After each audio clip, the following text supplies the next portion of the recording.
Oh wait, no, it's actually scary, dangerous. Quote, "It is a sad day when the President of the United States encourages violence against reporters." First, it's not just anti-CNN, it's anti-freedom of the press, it's anti-freedom of speech. I'm a CNN commentator. I think that is unacceptable. I think that is the President of the United States taking things way too far.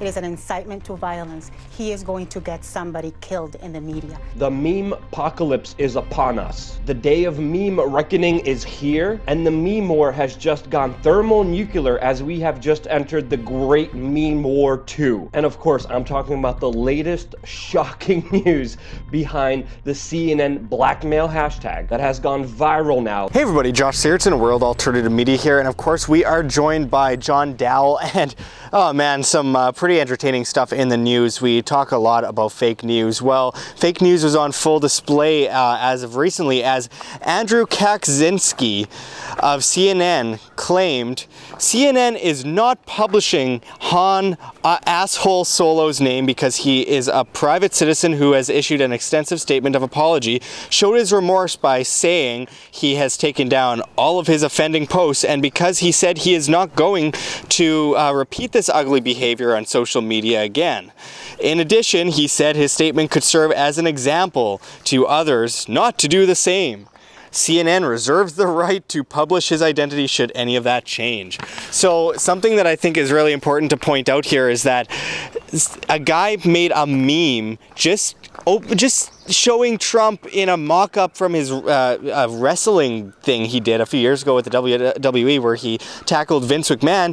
They put CNN over his face and they showed him beating up CNN. It was a metaphor, and CNN of course claimed that it showed that Donald Trump is advocating violence against reporters, which, like, a small child should be able to realize that that is obviously not what he was saying. And I'm not a supporter of Trump, I'm just pointing out the obvious facts. But CNN goes and blackmails this guy who some have reported is as young as 15 or 16 years old, and claimed that they will expose his name if he ever tries to offend CNN again.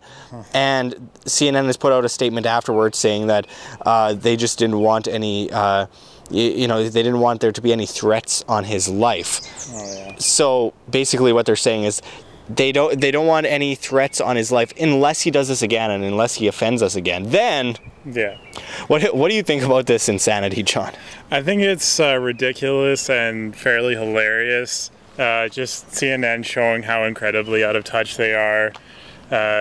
They clearly don't understand how memes work and how the internet works. Where if you're gonna go around targeting people that make spicy, dank memes or whatever, you're just gonna have 100 times more memes made against you. I mean, it's a really obvious thing that anyone who understands internet culture knows, but you know, CNN, clearly they're dinosaur media, they're very out of touch, and they think, oh yeah, if we just go after some guy who, as you say, may well just be a kid who apologized only because he's afraid his parents will find out. We go after this guy, it'll make us look great, and it's totally not just going to continue our death spiral into irrelevance. It reminds me a lot of when Hillary made her famous alt-right speech last summer, where she talked about Peppy the cartoon frog is more sinister than he seems, and just went on and on about all these things, not realizing that there would just be 1,000 times more Pepe memes. Yeah, I know. What do these people think the internet is? It's insane. And you know, this is exactly why people are sick of CNN. People are sick of CNN because they're sick of this media that has no touch with reality. They're totally out of touch with reality, and they make huge issues out of nothing when there's serious serious, important issues happening right in front of us, like our individual liberty, like the wars, the world wars that we might be headed into right away, like the fact that the government has monopolized the healthcare industry to the point where it's impossible to afford things that aren't covered, and even the things that are covered are perpetually brought up in price. Or perhaps, let's talk about the small businesses that are getting shut down because of the overregulation and taxation burden that's placed on them. Or maybe we could talk, I don't know, about the monetary system shoving everyone into debt servitude, or the high taxes shoving people into poverty. Well, no. Let's instead talk about how some guy made an offensive meme showing CNN getting body slammed, and it's obviously metaphorical, but then let's make it about how, like, Brian Stelter or whatever that idiot's name was, let's make it about how people are advocating violence against the press. No, no one's advocating violence against the press. Trust me, if he was advocating violence against the press, he'd do exactly as Hitler and Mao and Stalin did and just kill you guys. They wouldn't mince words about it. So I'm not advocating violence myself, because literally today you say a statement just like I did just a second ago, talking about metaphorically what could happen if we actually lived in the society that they act as if we do, creating great divide. And, you know, I'm apparently threatening them now. So, I mean, this is just how stupid and out of touch with reality these people have become, to the point where, you know, this... possibly a kid made a little video, Donald Trump shared it, the whole world went crazy, ignored all the real stories in the news, and then CNN, dinosaur media, goes out and buries himself and shoots himself in the foot even more and threatens a kid. And I think the part that's the most galling for me is that all these CNN personalities are clutching their pearls right now, saying, oh, Trump's advocating violence against the press, and it's a new era of censorship, and this is frightening, etc., etc. When, as you say, clearly that's not what's taking place. They wish that that's what happened, just so that they could be vindicated in their ratings stupid. A lot. I mean, that would. I mean, that would give them some credibility if anyone was actually trying to shut them down, which no one is. But the fact that CNN is talking about inciting violence when this is the same network that brought us fake stories from Gulf War I of babies in incubators being killed in Iraq by Saddam Hussein. Oh, they've been exposed like 10 times in the last month alone, faking stories. They've faked stories that have led directly to mass killing and helped lead the United States into wars. They have no shame whatsoever over the actual blood that's on their hands.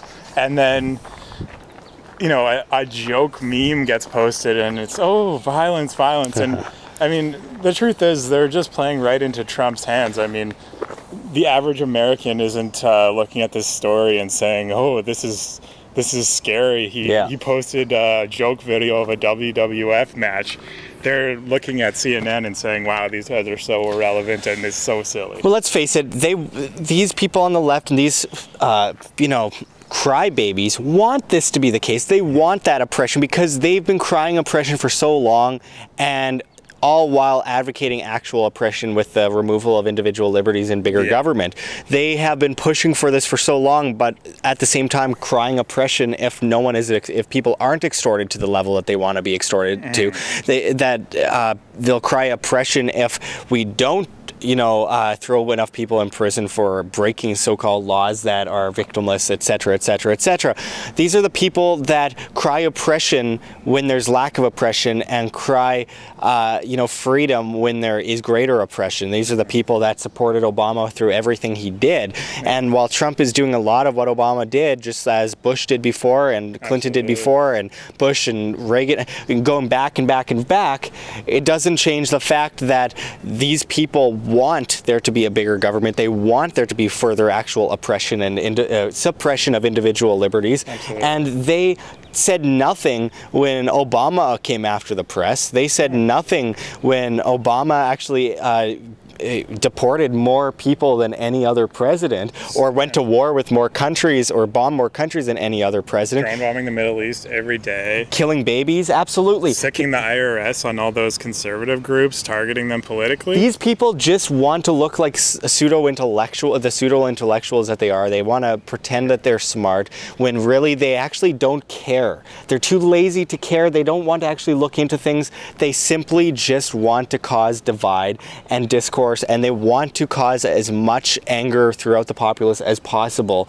And their end game is just total government control. And this is actually how we've seen historically a march right into tyranny through Stalinist Russia, through the October Revolution, through what we saw in Maoist China, through what we saw in Cuba, to what we've seen in Venezuela, to what we've seen in Hitler's Germany. Yes, Germany, it's unpopular to equate anything to Nazi Germany, but the fact of the matter is history does repeat itself, and these people, while calling other people Nazis for having a different opinion than them and then burning their books and rioting, are actually using Nazi tactics against people who are calling for individual liberty. Now, some might not be calling for individual liberty, some might just be calling for smaller government, but still a high level of restriction of individual liberty. Fair enough, call that out. But to get to the point where you're just dividing the entire populace, causing massive discourse, causing public riots and violence under the guise of peace and love, and then calling for, a kid to be blackmailed and, supporting such a notion because he said something you disagree with.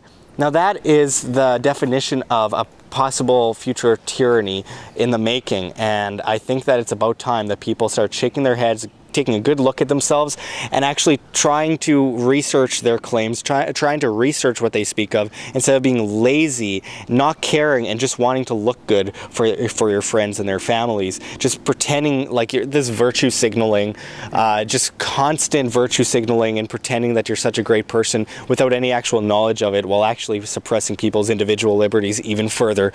John, thanks for going into this with us as well. I mean, I just start ranting when we talk about this kind of stuff because it's just so ridiculous. It's ridiculous, as you said earlier, that this is what we're talking about out of all the things, but I also think that it's quite an entertaining and funny story, so I can see why a lot of people covered it at the same time, because I mean, we're covering it too. It's pretty hilarious that this is what public debate is coming down to in 2017. The president putting out a wrestling meme and the press being outraged. I mean, it's just totally surreal and ridiculous. And it's gone viral. Hashtag CNN blackmail has gone viral. It's hilarious, and that is it's a good thing that the media is called out, because they're the propaganda wing of the military-industrial complex and the government, and it's about time that they get called out, and they're getting called out more than ever. That's why they're kicking and screaming and freaking and squealing, and the fact of the matter is they're losing, we're winning.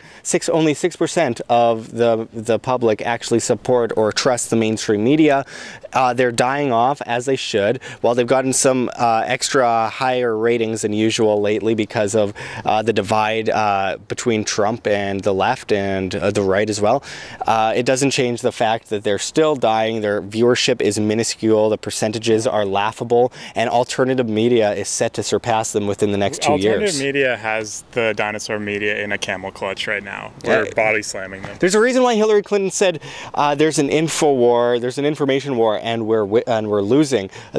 She is losing. The establishment, the global establishment, is losing because people are taking it upon themselves to learn information for themselves instead of hopefully not wasting a bunch of time in college or public school indoctrination camps or watching CNN all day. So thanks for going into this with us, John, and we'll be back at you with much more. Check the links below. GoFundMe, Patreon. We can't do it without you. Any donation is very much appreciated, especially as we're so vastly demonetized and censored by YouTube. Also, see our Bitcoin address in the description and the comments, as well as on the screen for you to scan if you please. And check me out at Josh Sigurdson at steemit.com. That's steemit.com, the social media where you get paid to blog and post in cryptocurrencies. You could also check John out at John-Doull, D-O-U-L-L. on Steam it as well, and let's get the movement going towards the new alternative of social media, because while the dinosaur media is dying, we got to make sure that the dinosaur social media dies as well, and we get the kind of freedom and lack of censorship that we all deserve when we're trying to spread information, which is so vital to the future of humanity. So thanks for watching, everyone. This is Josh Sigurdson and John Doull signing off from World Alternative Media. Find the truth, be the change.